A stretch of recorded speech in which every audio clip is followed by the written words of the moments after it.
The siren screamed before I even stepped out of my car. Blue and red lights bounced off the glass windows of my lakeside cabin.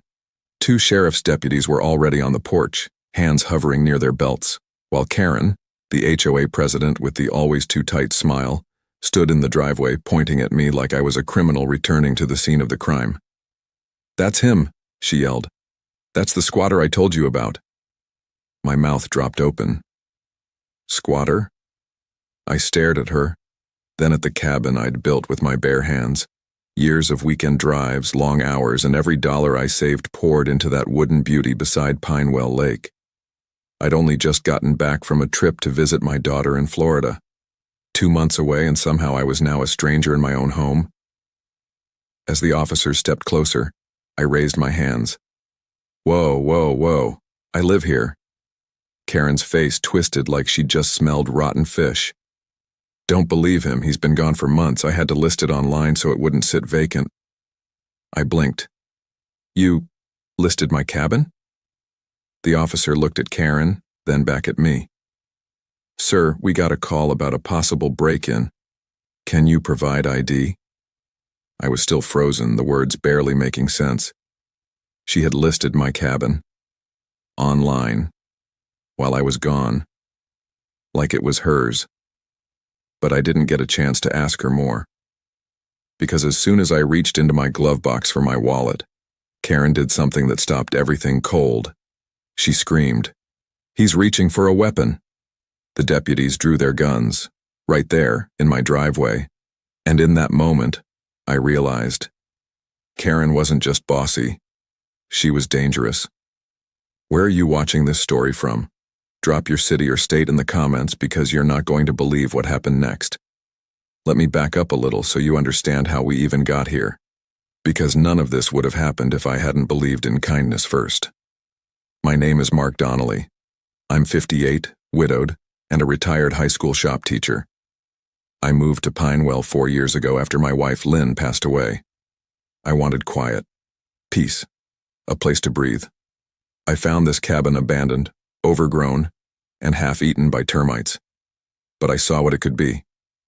So, I bought it cheap from the bank and spent every weekend for the next 2 years fixing it up. The HOA didn't like that. Not at first. Karen Matthews, the president of the Pinewell Waterside HOA, introduced herself with a clipboard and a warning. "You need HOA approval for exterior modifications," she told me the very first week while I was replacing rotten siding. I nodded politely. "Understood." She narrowed her eyes. "That includes mailbox color, window shutters, and fencing height." "Sure thing," I said. But that wasn't enough. Over time, it became clear Karen didn't just like rules, she was the rules. If she caught a plastic flamingo in your garden, citation. Left your garbage bin on the curb past 9 a.m., citation. Painted your door a shade too bold, fine. Still, I tried to stay friendly. My wife always told me, people lash out when they feel unseen. Kindness might not change them, but it gives you peace. So I waved, shoveled her driveway once in winter, even helped her install a new garden hose spigot when her son Josh wouldn't answer her calls. She softened, a bit, but the thing about people like Karen is, they never forget who doesn't bow. Fast forward to this spring. My daughter Emily had her first baby in Miami. Little Josephine, 6 pounds, 7 ounces, full head of curls and a cry like a car alarm. She begged me to come stay for a few weeks. I stayed 2 months. Before I left, I did all the right things. Locked the cabin, shut off the water, let the HOA know via email. I even asked Karen if she could keep an eye on the place. "Happy to," she said, sipping from her boss lady mug. "Would hate to see anything happen to it." When I came back, my gate had a fresh keypad lock on it. The windows had white curtains I'd never bought. The driveway had 2 cars in it, one of which had bumper stickers that said, "Bachelorette Bash, girls just want to have sun." That's when I pulled out my phone and checked my signal. Bars. Good. I opened up my laptop in the car, connected to the Wi-Fi, and sure enough, there it was. Rustic waterside getaway, hosted by Karen. Photos of my bedroom, my kitchen, even the hand-carved dining table Lynn and I had made back when we were newly married. Karen had been renting it out on short-term rental sites. I slammed the laptop shut and stepped out of the car, heart racing. That's when she came storming from across the street, phone already in hand. "You can't be here," she said sharply. "This is my house." "Not anymore," she said. "You left. You abandoned it. I took care of it. I cleaned it. I even changed the sheets." "Karen," I said, trying to keep calm, "you're trespassing." "I'm protecting neighborhood property values," she snapped. Then she dialed. And 30 minutes later, here we were. Me, being called a squatter in my own driveway. Karen, spinning her web like she was the hero. And the cops, hands on their weapons, waiting for one wrong move. The deputy looked me up and down. "Sir, I need to see identification now, slowly." I swallowed hard. "Okay." I reached carefully, deliberately, into the glove box. Pulled out my wallet. No sudden movements. Karen didn't like that. That's when she screamed. And that's when everything went from bad to much, much worse. Because the other deputy ran toward me, yelling for me to freeze. And in that split second, as I stood there motionless, I realized this woman had just tried to set me up, on my own property. And I had no idea why. But I was about to find out. Because just then, behind me, another car pulled into the driveway. A black SUV. Out stepped a couple in matching t-shirts that read, "Lake Life Crew 2024. And the woman said, "Excuse me, is this our rental?" The officers turned. Karen spun around. And I? I just stared. Because I had no idea who these people were. And if they had a booking, it meant this wasn't her first time doing this, and probably not her last. The woman with the Lake Life Crew 2024 shirt smiled like she had just arrived at paradise. "This is it, right?" she said cheerfully, tugging her partner's hand toward the porch. "It looks exactly like the pictures. Babe, come see the view." The guy followed with a cooler in one hand and a Bluetooth speaker in the other. "Is the key under the mat like the host said?" Karen's face turned pale. The deputies glanced at each other. One of them turned back to Karen. "Ma'am, can you explain this?" Karen tried to laugh it off. "Oh, that's a misunderstanding. They must have the wrong place." The woman blinked. "No, I have the confirmation right here." She pulled out her phone, scrolled for a second, then held it out to the officers. "Booked for 3 nights. Rustic waterside getaway, hosted by Karen. Check-in July 4th. I took one step forward, finally finding my voice. "That's my cabin." The couple looked between us, confused. "Wait. What?" The deputy held out his hand. "Ma'am, I'm going to need to see your hosting profile and documentation, right now." Karen hesitated, just for a second, but it was enough. "Karen," I said firmly, "how many people have stayed in my home while I was gone?" She turned to me slowly. "You abandoned it. I told you I was visiting my daughter. You left the place empty for months," she hissed, her tone suddenly dark. "Empty homes invite crime.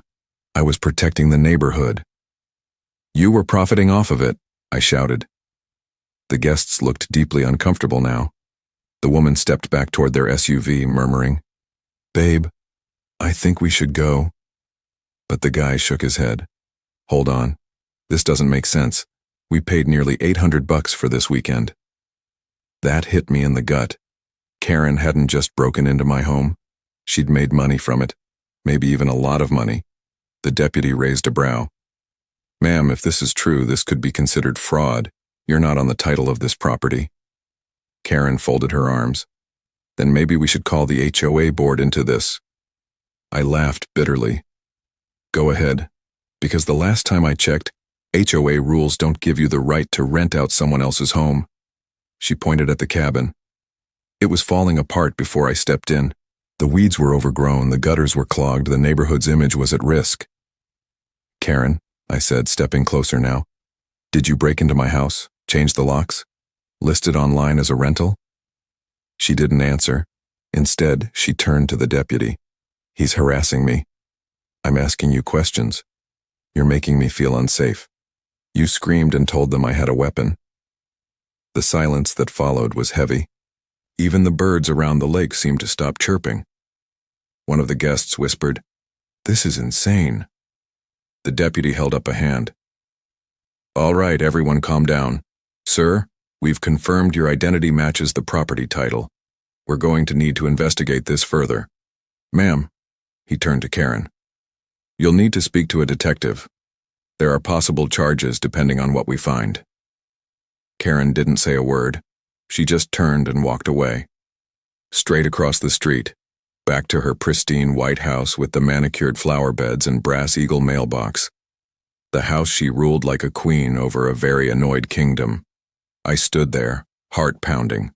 My home, my cabin, my peace, invaded, violated, used. The officers gave me a card and told me they'd follow up, that I might want to file a report, that I should change my locks, just in case. The couple left. No rental, no weekend on the lake. Just awkward apologies and a refund request they'd have to battle out with the booking app. And me? I walked into my cabin and froze. Everything looked off. New curtains. The couch moved. A strange candle on the table, and the worst part, a framed photo I didn't recognize on the mantel. Some happy-looking family smiling with drinks on my porch. In my chairs. A stranger's memory. In my home. I sank into the recliner and just sat there, stunned. How long had this been going on? I pulled out my phone and started searching, and that's when I found it. Karen had reviews. Dozens. Under a fake profile name. Karen, Lakeside host. Glowing 5-star comments. Such a cozy place. Our go-to lake escape. Host was super responsive. Some of the dates overlapped with the times I'd been away visiting Emily or in the hospital last year. I felt sick. Karen hadn't just done this once. She'd made a business out of stealing my home while I was away, and no one said a thing. Not the HOA board, not the neighbors. Maybe they didn't know. Or maybe they just didn't care. I spent that night going room to room, taking note of everything that was out of place. There were receipts in the trash from local pizza joints I'd never ordered from, a swimsuit drying in the bathroom, a gold earring under my guest bed. My home had been lived in, by dozens of people I didn't know. I thought I'd hit rock bottom, but it was only just beginning, because the next morning, I opened my email and saw a new message. Subject, HOA violation, unauthorized use of property. It was from Karen. She was finding me for disruptive activity and unauthorized short-term guests. I stared at the screen, stunned. She had the nerve to find me. Me. And that's when I knew. This wasn't over. She wasn't just trying to steal my home. She was trying to erase me from the neighborhood, and I had no idea just how far she'd go. I didn't sleep that night. Not really.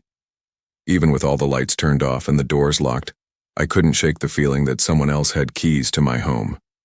That maybe at any moment another happy couple might pull up with a cooler, expecting to find their lakeside escape waiting. By sunrise, I had made coffee strong enough to peel paint. I sat by the lake watching the fog roll over the water, and asked myself one question. Why me? Was it because I kept to myself? Because I wasn't loud like the family next door with the trampoline and the 3 barking dogs? Or maybe it was because Karen saw my kindness as weakness. A man without a wife. A man without much noise.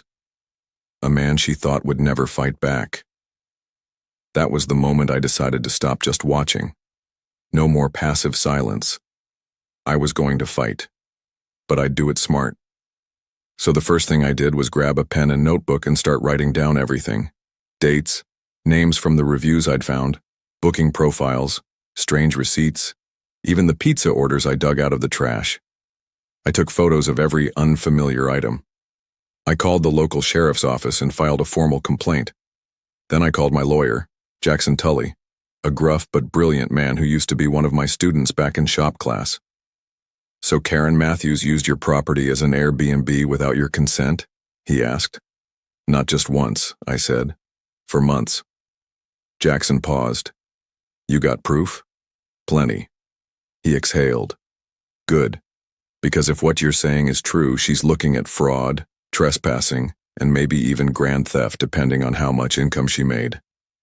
I leaned back in my chair. And if the HOA backs her up? That's where it gets interesting. The next day, Jackson came by in person. He took one look at the house, the receipts, the photos, and said, "This is bad, but it's also winnable." I nodded. She fined me, yesterday, for hosting guests. She what? Yeah, sent an email. I can forward it. He stared at me in disbelief. She committed the crime and then tried to punish you for it. She called the cops on me, Jackson, had guns drawn, screamed that I had a weapon. His voice dropped. We're suing. But before we could even prepare the complaint, Karen struck again. That afternoon I heard movement outside. Not the kind you expect from birds or wind, but heavy boots. I looked out my window and saw two people in orange vests placing something at the edge of my driveway. I stepped outside. Can I help you? One of them looked up. You're Mark Donnelly? Yes. We're here on behalf of the HOA to install a surveillance post. Surveillance? The other one nodded. Complaint of suspicious activity reported by board president. Orders were approved. You're flagged for excessive comings and goings, unknown guests, and failure to maintain visual conformity. I blinked. Visual conformity? The man tapped the clipboard. Your shutters are the wrong shade of brown. HOA Code 612.1. I nearly laughed. You're putting up a camera in my yard because of my shutters? He didn't answer. I looked across the street. Karen was standing behind her living room curtain watching me, smiling. It wasn't just a battle anymore. It was war. That night I posted in the Pinewell community group online. It was a polite post, respectful, but honest. Did anyone know Karen was renting out my home while I was away? The responses came quickly. Some people didn't believe it. Others stayed quiet. But one reply stuck out. Wait, that was your house?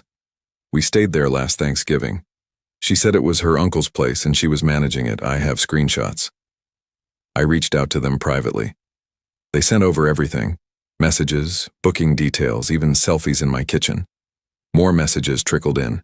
Families, couples, even a bachelor party. All thinking Karen was the rightful host.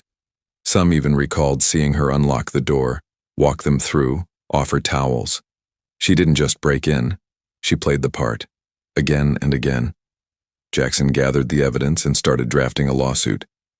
We're going after her for damages, defamation, unlawful entry, and emotional distress. This isn't just a neighbor dispute anymore. I asked, what about the HOA? He sighed. That's the tricky part. If the board was involved, we can push for deeper liability. But they'll close ranks. People like Karen don't operate alone forever. Someone had to help approve the listing or at least look the other way. He was right. Because the very next morning, I found a letter taped to my door. Notice of HOA board hearing. It said I had 30 days to appear before the Pinewell HOA Disciplinary Committee for formal review of multiple violations including unauthorized renters, visual non-compliance, and neighbor disturbance. I stood there letter in hand and nearly ripped it to pieces. But I didn't. Because just then I heard a soft knock. It was my neighbor, Donna. A quiet woman in her 70s who rarely spoke, always wore wide straw hats, and walked a poodle named Prince every morning at 7 sharp. She looked around nervously before whispering, I know what she did. I raised an eyebrow. Karen? She nodded. I didn't say anything at first, I was scared, but she bragged to me one day about how she was keeping the lakefront standard high by staging homes for rent. I asked her if the owners approved. She said, and I quote, What they don't know helps them more than it hurts. My jaw clenched. Would you be willing to say that in writing? Donna hesitated. I'll protect you, I promised. We're not letting her get away with this. She gave a tiny nod. She thinks no one's watching, but I've been watching her longer than anyone. She turned to go, then paused. Be careful, Mark. She doesn't like being challenged. That night, I found a rock on my porch with a note. Don't test me. You'll regret it. There was no name, no handwriting I recognized, but I didn't need to guess. Karen was done playing subtle. Now she was threatening me. I should have been afraid, but something inside me sparked instead.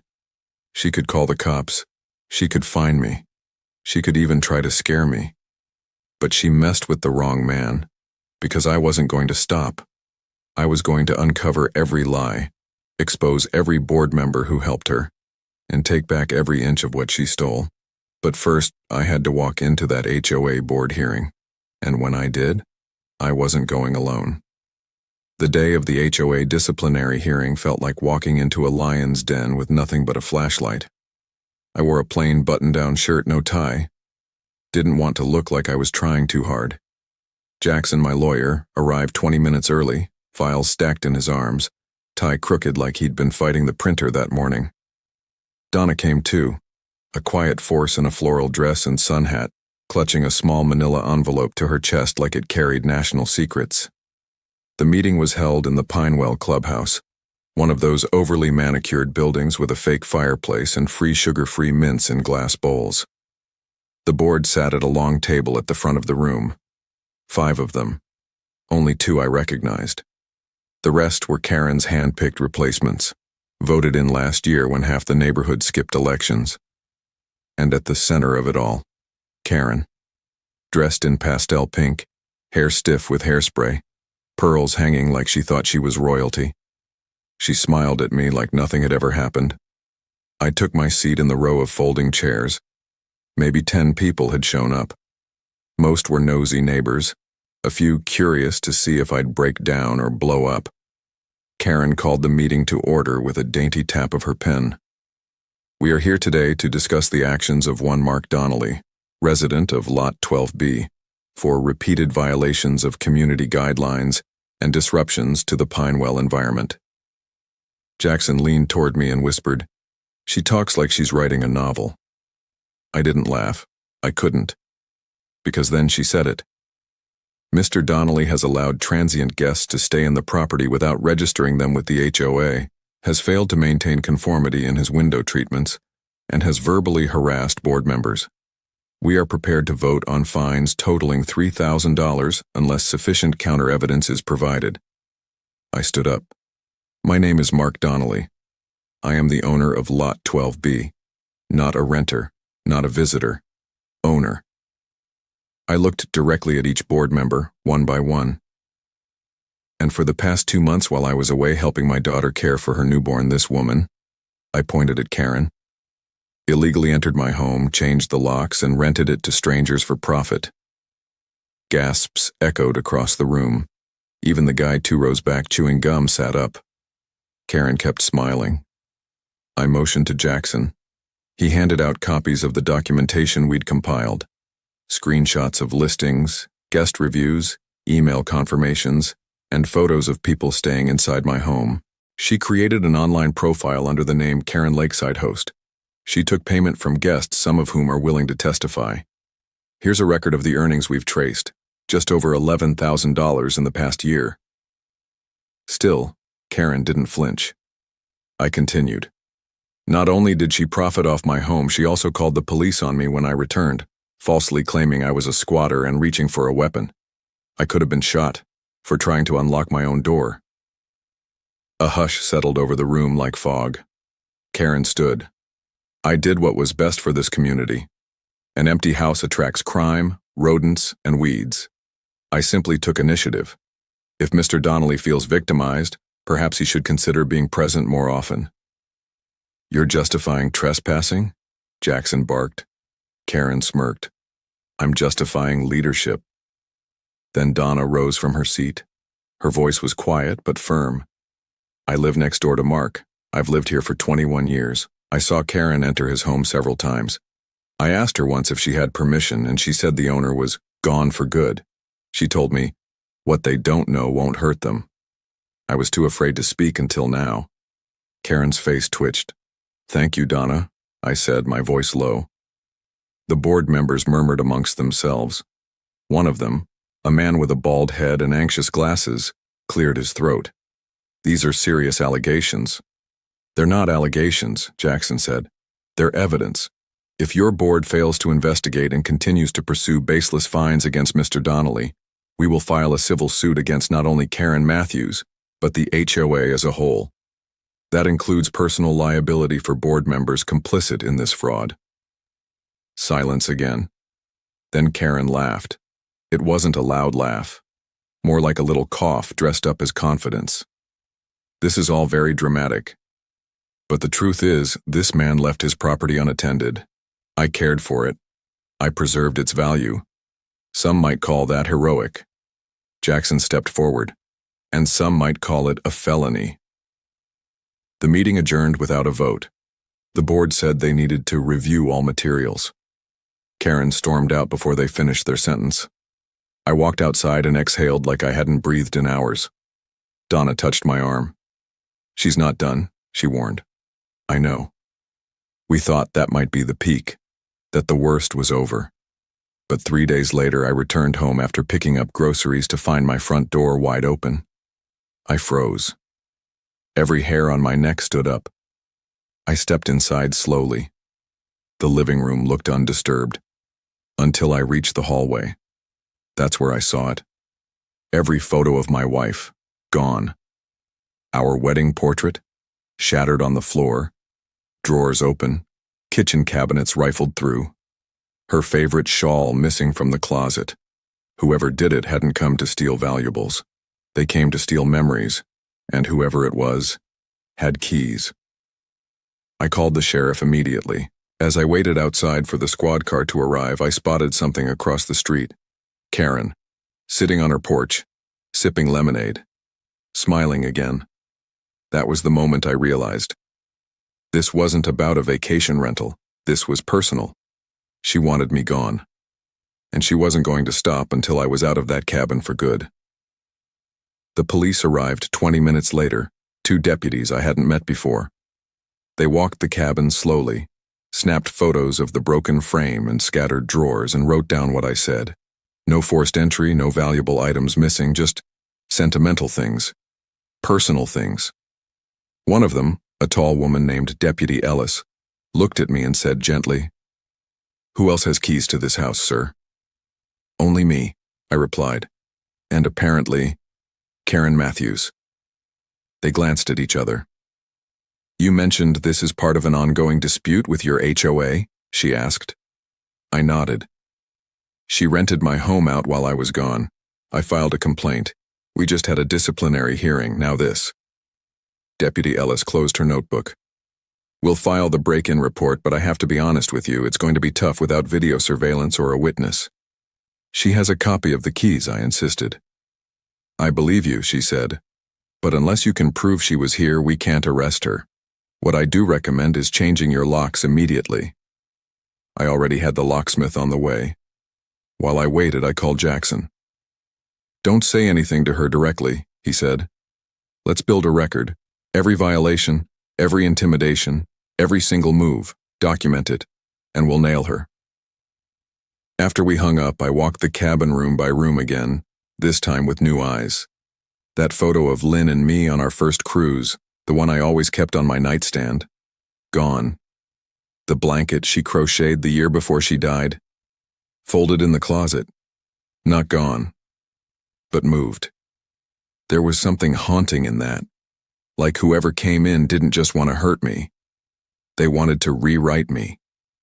The locksmith arrived and rekeyed every lock.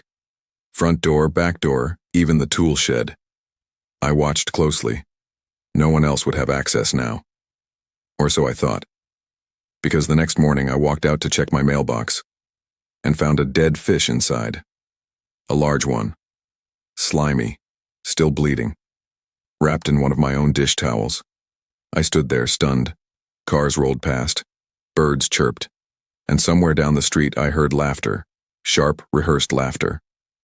When I turned, Karen was walking her little white dog, dressed in her usual workout outfit like she was out for a harmless morning stroll. She didn't say a word, just smiled as she passed. I didn't take the bait. I took the towel with the fish inside and brought it straight to Deputy Ellis. "This isn't just a neighbor dispute," I told her. "This is harassment." She didn't argue. "We'll open a new case," she said. "But Mr. Donnelly, this kind of thing can escalate. People get bold when they think they're untouchable." I stared at the fish, heart pounding. "She's testing me, poking to see how far I'll bend." "You need a camera system," Ellis said. "And maybe a friend to stay with you for a while." I nodded, even though I had neither. But something else had been bubbling in the back of my mind. A memory. Something Donna said weeks earlier. She doesn't like being challenged. I went to see Donna that night. She opened the door slowly. Prince barked until she hushed him. "Mark, I need your help." We sat in her tiny kitchen sipping warm ginger tea. I told her about the fish, the missing photos, the court hearing, everything. She didn't seem surprised. "I knew she was unstable," she said, "but I didn't think she'd go this far. She's trying to scare me out." Donna hesitated, then reached into a drawer and pulled out a thin blue notebook. She gave me this years ago when I was on the board. Said it was just a record of community issues she wanted to keep track of. I never read it, until yesterday. She slid it across the table. "Mark, she's done this before." I opened the notebook slowly. Inside were neatly written notes, entries dated as far back as 6 years ago. June 14th, Davis family leaving soon. Empty house. Might be usable during off-season. Sept 2, Peterson's in Arizona. Cabin vacant. Driveway washed. Should prep for rental if no return by October. April 18th, Lot 7B still hasn't installed shutters. Non-compliant, counting justification to notify code.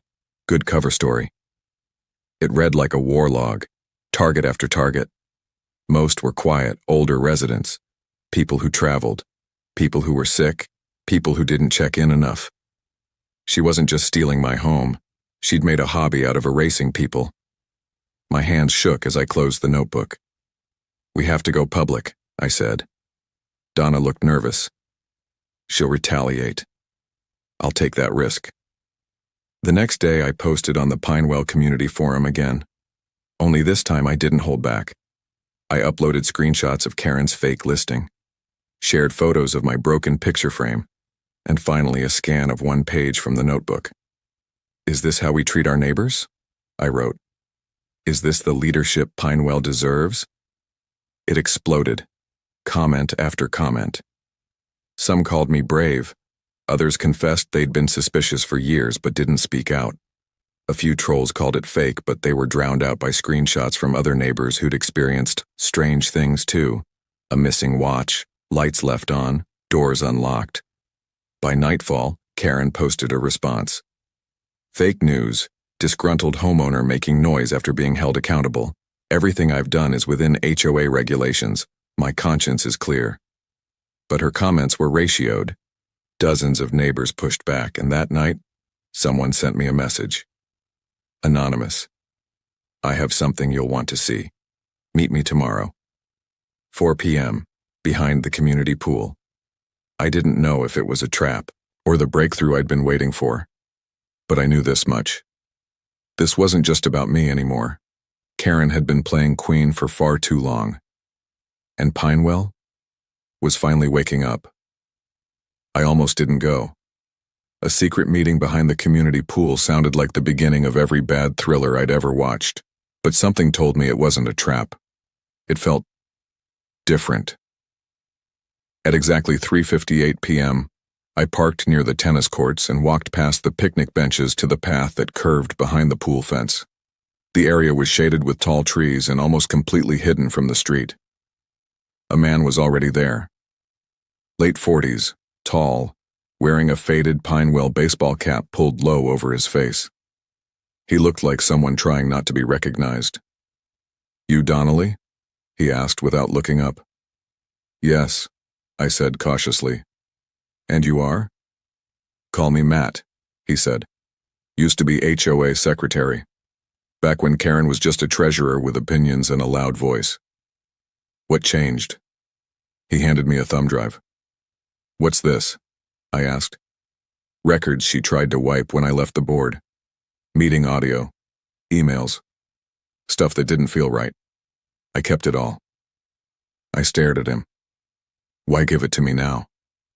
"Because you were the first one dumb enough, and brave enough, to go public. And I think you can finish what I couldn't." Matt turned to leave but stopped. "Watch the recording from October 22nd, 2 years ago. That's when it got ugly." Then he was gone. I rushed home, plugged the drive into my laptop, and opened the folder. There were dozens of files. Board meeting recordings, PDFs, internal notes. I found the one labeled Meeting 1022 HOAudio.mp3 and hit play. It started with routine chatter, budget allocations, landscaping bids, talk about pool maintenance. Then I heard Karen's voice. Crisp. Cold. "We can't keep waiting for these properties to rot. Empty homes make this neighborhood look abandoned. We should act." Another voice replied, uneasy. "But we don't own them." Karen. "Ownership is fluid when there's no one around to claim it. We stage them, keep them looking clean, maybe earn some revenue while we're at it." Same man. "That's not legal." Karen. "It's not illegal either, not if the board approves it." The recording ended with silence. I sat back, heart racing. She'd said it out loud, in a recorded meeting, and no one stopped her. I called Jackson. He was quiet for a long time after I sent him the files. "This is the smoking gun," he finally said. "You give this to the right people and she's finished." "Should I go to the police?" I asked. "Not yet. Let's play this smart. File the civil suit first, hit her with legal action she can't shake, then the police." By the next morning, we'd filed the suit. Fraud, theft, defamation, harassment, invasion of privacy, emotional damage. We filed a copy of the thumb drive with the court. We sent a letter to the HOA demanding her immediate suspension, and then I posted one last message in the Pinewell forum. "I know many of you are afraid. I was too. But the truth matters. Karen Matthews used her power to violate homes and silence neighbors. Not anymore. We're filing charges, and here's the proof." I attached a 40-second clip from the recording. It went viral. Within an hour, Karen's name was trending on the local Pinewell Facebook group. People started coming forward. 3 former board members. 2 neighbors who'd moved after strange experiences while they were away. One woman claimed her mother's house had also been rented out while she was hospitalized. And just when it felt like the tide was turning, Karen snapped. It was around 9 p.m. when I heard the banging. Someone was pounding on my front door. When I opened it, Karen was standing there, her eyes wild, hair frizzed, still wearing her signature pastel robe like it was armor.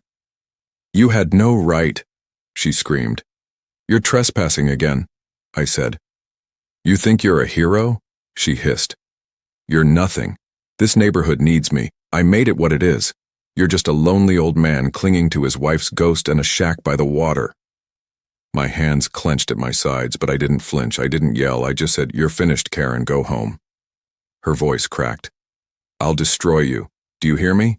I'll make sure no one ever wants to live next to you again." A camera clicked. Donna was standing across the street on her porch, her phone raised. Karen froze. She turned slowly. "You just threatened him," Donna said, her voice calm. "And I got every word on video." Karen's face drained of color. The sirens came 15 minutes later. The police had already been tipped off by Jackson, who preemptively filed a motion for a protective order. Karen didn't resist, didn't scream again.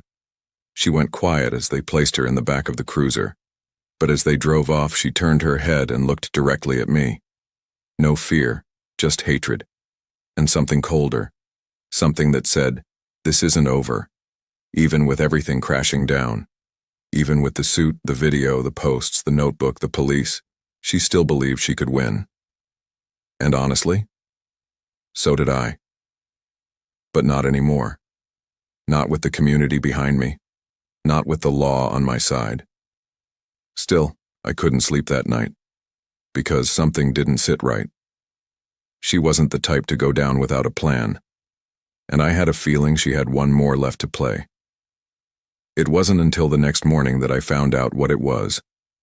A letter had been slid under my door. No envelope. No stamp. Just 4 words scribbled in thick ink. "You missed the deed." For a long minute I just stood there in my front hall, staring at those 4 words like they were cursed.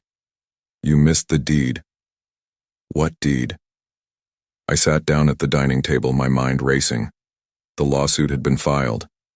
The HOA was under investigation. Karen had been arrested. What else could she possibly mean? Then it hit me, the property deed. My cabin's title. No, she couldn't have.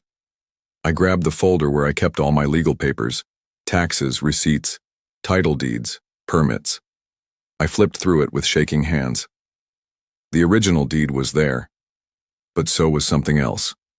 An envelope I hadn't noticed before, unmarked, no return address. I tore it open. Inside was a single-page document, a transfer of property, signed, stamped, filed, but not by me. My eyes went wide. At the top it read, "Temporary Property Management Authorization in event of owner absence."